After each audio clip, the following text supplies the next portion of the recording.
9 பேர் தலித்துக்கள் அதிகாரத்துக்கு வந்திருக்கிறாங்க அமைச்சரவையில். இத்தனை ஆண்டு காலம் திராவிட இயக்க ஆட்சி, 75 ஆண்டு காலம், அண்ணா, கருணாநிதி, ஜெயலலிதா, ஓபிஎஸ், இபிஎஸ், இத்தனை ஆண்டு காலத்தில் இது போன்ற அற்புதங்கள் நடக்கவே இல்லை.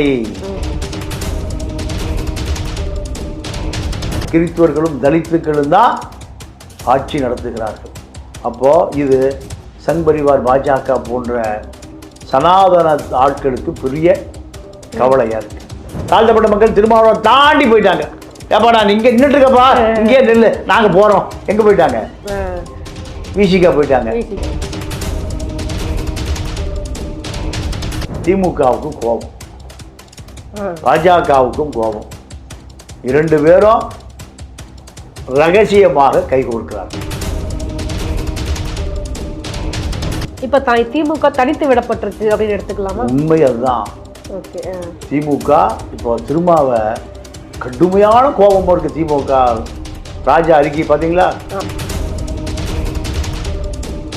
இப்ப இதுக்கப்புறம் தமிழகத்துல திமுக, அதிமுக இந்த 2 கட்சிகளோட எதிர்காலம் எப்படி இருக்கும்னு நினைக்கிறீங்க?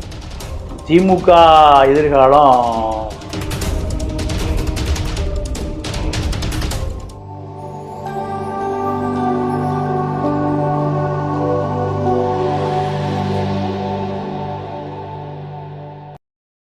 நேர்களுக்கு வணக்கம். இன்றைய நேர்காணலில் நம்மோடு இணைந்திருக்கிறார் மூத்த பத்திரிகையாளர் திரு பாண்டியன் அவர்கள். வாருங்கள் பேசுவோம். வணக்கம். வணக்கம் சார். இப்போ வந்துட்டு தாவேகா பொறுப்பேற்றிருக்கு. இப்போ பார்த்தீங்க அப்படின்னா தலித் கிறிஸ்தவர்கள் ஆட்சி வந்துட்டு இருப்பதாக பாஜக வந்துட்டு குற்றம் சாட்டி இருக்குது. அதை பற்றி உங்கள் கருத்து என்ன சார்? இல்லை, அது ஒரு நியாயமான கேள்வி. பாஜக இந்துத்துவ அரசியல், சனாதன அரசியல், சாதி அரசியல். சாதி இருக்கணும், சனாதனம் இருக்கணும், இப்படி விரும்புகிறது தான் பாஜக ஆட்சி. ஆனால் இப்போ அதெல்லாம் உடைக்கப்படுகிறது. சனாதனம் உடைக்கப்படுகிறது. நீங்கள் 332 அமைச்சர்களில் 9 பேர் தலித்துக்கள் அதிகாரத்துக்கு வந்திருக்கிறாங்க அமைச்சரவையில். சபாநாயகர், இப்பொழுது பதவியேற்ற விசிகா, வன்னியரசு 8 பேர். இது இத்தனை ஆண்டு காலம் திராவிட இயக்க ஆட்சி, 75 ஆண்டு காலம், அண்ணா, கருணாநிதி, ஜெயலலிதா, ஓபிஎஸ், இபிஎஸ், இத்தனை ஆண்டு காலத்தில் இது போன்ற அற்புதங்கள் நடக்கவே இல்லை. அப்போது கிராமத்தில் செய்திகளில் இருந்த இளைஞர்கள் இப்பொழுது அமைச்சராக்கப்பட்டிருக்கிறார். கலெக்டர் அங்கே நிற்கிறார், எஸ்பி அங்கே நிற்கிறார், ஆர்டிஓ, டிஆர்ஓ, அதிகாரம் பூரா எங்கே போய் சேர்ந்துருச்சு? சேரிக்கு போய் சேர்ந்துருச்சு. அப்போ அந்த மக்கள் கொண்டாடுகிறான். அதிகாரம் நமக்கு வந்துருச்சியா? இத்தனை நாள் நம்ம போய் ஆண்டைகளிடம் போய் அடிமையாக கிடந்தோம், ஆதிக்க சக்திகளிடம் போய் அடிமையாக கிடந்தோம். இன்னைக்கு நம்ம பிள்ளைய மந்திரி ஆயிட்டான்டா. இப்போ ஒட்டுமொத்தமாக வட மாவட்டங்களில் மக்களெல்லாம் ஆர்ப்பரிக்கிறான். இந்த அற்புதங்கள் திராவிட இயக்கம் நிகழ்த்தி காட்டவில்லை. திராவிட இயக்கமே நிகழ்ச்சி காட்டலை. அப்போது இந்த அதிர்ச்சி எங்கே வரைக்கும் வந்திருக்குன்னா, பாஜக, ஆர்எஸ்எஸ், சங் பரிவார் அமைப்புகள் இதை கவலை அடையலாம். இந்த பயிலு அதிகாரத்துக்கு வந்தால் நம்ம சொல்லி கேட்க மாட்டோம், அடிமையாக இருக்க மாட்டோம், எழுத்து கேள்வி கேட்பான், அதிகாரியாக வருவான். இதெல்லாம் நம்ம சனாதனம் உடைஞ்சு போயிருமே, பார்ப்பனியம் காணாமல் போயிருமே, ரொம்ப வருத்தப்படுறோம். என்ன குற்றச்சாட்டுறான்? போலீஸ் கமிஷனர் அமல்ராஜ் கிறிஸ்டினை போட்டிருக்கீங்க, ராஜ் சத்தியன் கிறிஸ்டினை போட்டிருக்கீங்க, அவர் ஒரு அக்மார் பெரியார் தொண்டர், யாருக்கும் தெரியாது. பாதிரியார்கள் ரெக்கமெண்டேஷனில் அட்வொகேட் ஜெனரலை போட்டிருக்கீங்க. இப்போ முதலமைச்சருக்கு ஆலோசனை குழு ஜான் ஆரோக்கியசாமி, யார் அவர்? ஒரு கிறித்துவர். இப்படி கிறித்துவர்கள் புடைசூழ இருக்கிறாங்க. கிறித்துவர்களும் தலித்துக்களும் தான் ஆட்சி நடத்துகிறார்கள். அப்போது இது சங் பரிவார், பாஜக போன்ற சனாதன ஆட்களுக்கு பெரிய கவலையாக இருக்குது. இதை எப்படி முறியடிப்பது? இப்போது திமுக நாடாளுமன்ற உறுப்பினர் செந்தில்குமார் கிருஷ்ணகிரின்னு சொல்கிறாரு, வன்னியர்களுக்கு ஏன் நீங்கள் சரிபாதி கொடுக்கலன்னு கேட்குறாரு. ஓட்டு போட்டது பூரா தலித்து, வன்னியருக்கு எப்படி கொடுப்பாங்க? வன்னியர் மக்களும் இணைந்து கொள்ளுகிற பொழுது எதிர்காலத்தில் அது நடக்கலாம். விஜய கன்னியாகுமரி திருநெல்வேலி மாவட்டத்தில் பெருசாக ஓட்டு போடலை. ஏன்? அங்கே பூரா யார் அதிகாரம்? RSS, BJP. பொன் ராதாகிருஷ்ணன் அவரெல்லாம் பாஜக மந்திரி. அப்போ இதெல்லாம் இப்போ பாஜகவுக்கும் திமுகவுக்கும் கண்களை குத்துகிறது. திமுகவுக்குமா? திமுகவுக்கு தான் குத்துகிறது. ஏன்னா ஆட்சி இழந்தது யாரு? திமுக தான். திமுக ஆட்சின்னு எல்லாத்தையும் நம்ப வச்சாங்க. இப்போ திமுக காட்சியாக இருக்கு. எல்லா திமுக ஆளுக்கு பூரா எங்கே வந்துட்டாங்க? தாவேக்கா போயிட்டாங்க. கம்யூனிஸ்டுகள், காங்கிரஸ், விசிகா, முஸ்லீம் லீக்கு எல்லாம் கிளம்பி எங்கே போயிடுச்சு? தாவேக்கு போயிடுச்சு. நீங்கள் திமுக கடுமையான மன உளைச்சல் இருக்கு. கடைசியாக கிளம்பி போயிட்டார் திருமாவளவனும். திருமாவளவன் போன பிறகு ராஜா சொல்லக்கூடாத வார்த்தையை சொல்கிறார். கவனிச்சிங்களா? அப்போ இந்த கோபமெல்லாம் யார் மீது வந்திருக்கு? திமுக ஆட்சி இழந்ததற்கு பிறகு பெரும் கோபம். இப்போ இது தலித் கிறித்துவ ஆட்சி. ஜோசப் விஜய் பெருசாக போடுறாரா? இது வரைக்கும் யாரும் எந்த சிறுபான்மை கிறித்துவரோ முஸ்லீமோ ஆட்சிக்கு அதிகாரத்துக்கு வந்ததே இல்லை. இதுதான் இன்னைக்கு மிகப்பெரிய ஒரு அதிர்வலையை ஏற்படுத்தியிருக்கு. இந்த அதிர்வலையை அடுத்த கட்டத்துக்கு கொண்டு போவதற்கு திமுகவும் பாஜகவும் ரகசியமாக கைகோர்க்கிறது.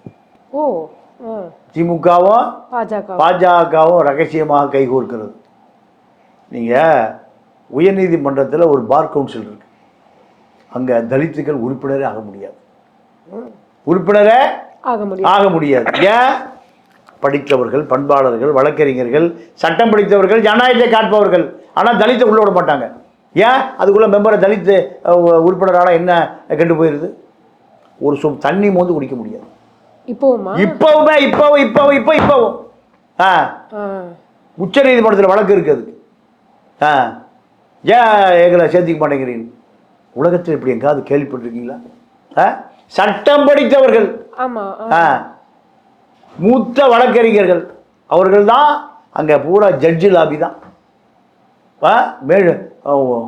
அப்போ தலித்துக்கள் இன்னும் என்ன பண்ணப்படுகிறார்கள்? புறக்கணிக்கப்படுகிறார்கள். அப்போ இந்த ஆட்சியில் தலித் ஆட்சி, கிறித்துவ ஆட்சி, ஜோசப் விஜய் ஆட்சி, கிறித்துவர்கள் தலித்துக்கள் தான் இந்த தேர்தலில் பெரும் புரட்சி நடத்தி இருக்கிறார்கள்னு எல்லா பக்கம் செய்தி வந்த பிறகு யாராலும் இதை ஜீரணிக்க முடியல. அடுத்த கட்டம் இவர்களை எப்படியாவது மக்களிடமிருந்து பிரிக்க வேண்டும். அப்போது மேல் ஜாதி, அதாவது ஆதிக்க சாதி, ஒடுக்கப்படுகிற சாதி, இரண்டு பேருக்குமான பிணக்கை கொள்கை ரீதியாக உருவாக்கணும்.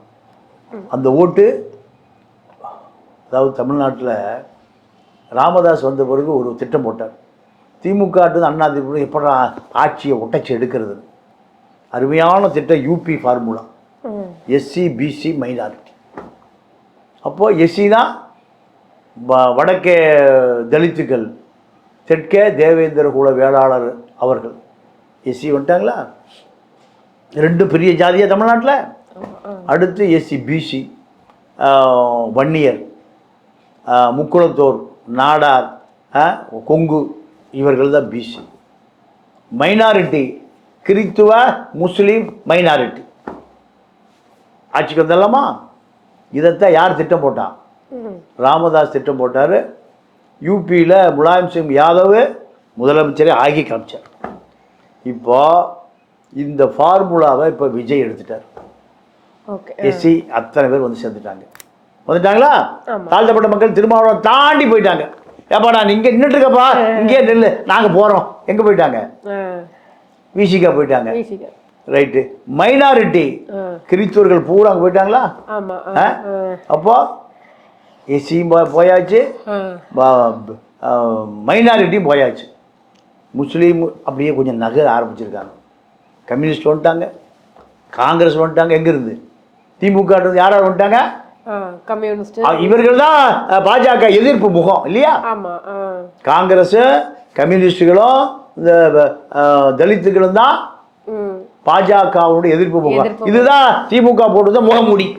ஓகே, பூதம் வந்துடும், பாஜக பூதம் வந்துடும், பிடிச்சிட்டு போயிடும். இந்த குழந்தைய மிரட்டுவாங்கல்ல, டேய் பூச்சாண்டி வந்து பிடிச்சிட்டு போயிடுவான், சாப்பிட்ரு. இந்த பூச்சாண்டி கதை இனி எடுபடாது. எடுபடுமா? வாய்ப்பில்லை. அப்போ திமுகவுக்கும் கோபம், பாஜகவுக்கும் கோபம். 2 பேரும் ரகசியமாக கைகோர்க்கிறார்கள். ஆனா எலெக்ஷன் முன்னாடி பாத்தீங்க அப்படின்னா விஜய் ஏக்குவதே பாஜக தான் அப்படின்னு சொல்லிக்கிட்டு இருந்தாங்க. இன்னைக்கு அந்த ஒரு விஷயம் வந்து தவிடுபொடியா இருக்கு. ஏன்னா தலித்துக்களும் கிறிஸ்துவரும் பாஜக பிடிக்காத கூட இங்க இருக்காங்க. பாஜகவுக்கு பிடிக்காத அத்தனை பேர் இங்க இருக்காங்க. திமுகவுடைய ஆட்கள் பூரா இங்க வந்துட்டாங்க. இப்ப திமுக தனித்து விடப்பட்டிருக்கு அப்படின்னு எடுத்துக்கலாமா? உண்மை அதுதான். ஓகே, திமுக இப்போ திருமாவை கடுமையான கோபம் இருக்கு. திமுக ராஜா அறிக்கை பார்த்தீங்களா? அப்போ என்ன காரணம்னா, இவ்வளவு நாளாக நாங்கள் எங்கள் கூட இருந்தீங்களே, எங்கள் கூட கடைசி வரைக்கும் வருவீங்கன்னு பார்த்தோம், நீங்கள் போய் தாவேக்கால போய் சேர்ந்துட்டீங்க. ஆட்சியில் அதிகாரத்தில் பங்குனா யார் வேறான்னு சொல்லுவாங்க. நீங்கள் கொடுத்துருந்தா இருந்திருப்பாங்கல்ல. ஆமாம், நீங்கள் கொடுக்கல, நீங்கள் திருடி பணத்தை மட்டும் கொடுத்தீங்க. இப்போது இந்த சூழல் எப்படி மாறி போச்சுன்னா, இப்போ பிரதான ஆளுங்கட்சி, எதிர்கால நம்பிக்கையான கட்சி, தனக்கு வாழ்க்கை எதிர்காலம் இருக்குன்னு நம்புகிற கட்சி, விசிகா எதிர்காலம் இருக்குன்னு நம்புது, கம்யூனிஸ்ட் நம்புகிறாங்க, காங்கிரஸ் நம்புது, முஸ்லீம் லீக்கு நம்புது. திமுக பக்கம் அங்கே ஒன்றும் இல்லையா, கடையை மூடியாச்சு. திமுக கடையை மூடியாச்சு. கடை எங்கே ஜெயிச்சாலும் வியாபாரம் ஆகுது, தாவேக்கா. அப்போ அங்கே போவதில் என்ன தவறு? கண்டிப்பாக. அப்போது பாஜக இனி வரவே முடியாத அளவுக்கு கதவுகள் அடைக்கப்பட்டது யாரால? தாவேக்காவில். அப்போ பாஜக அடுத்து எங்கே ஆட்சி தாயா?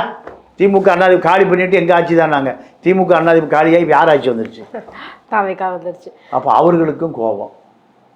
அப்போது இவர்கள் அத்தனை பேரும் மறைமுகமாக ஒன்று சேர்ந்து இந்த தாவேக்கா ஆட்சி மீது பழியை போடலாம், பாவத்தை போடலாம்னு ஒரு சதி உருவாகி கொண்டு இருக்கிறது. இதை முறியடிக்க வேண்டியது அந்த தாவேக்காவில் இருக்கக்கூடிய தலித் தொண்டர்களுக்கான கடமையாக இருக்கிறது. இப்போ இதுக்கப்புறம் தமிழகத்தில் திமுக, அதிமுக இந்த 2 கட்சிகளோட எதிர்காலம் எப்படி இருக்கும்னு நினைக்கிறீங்க?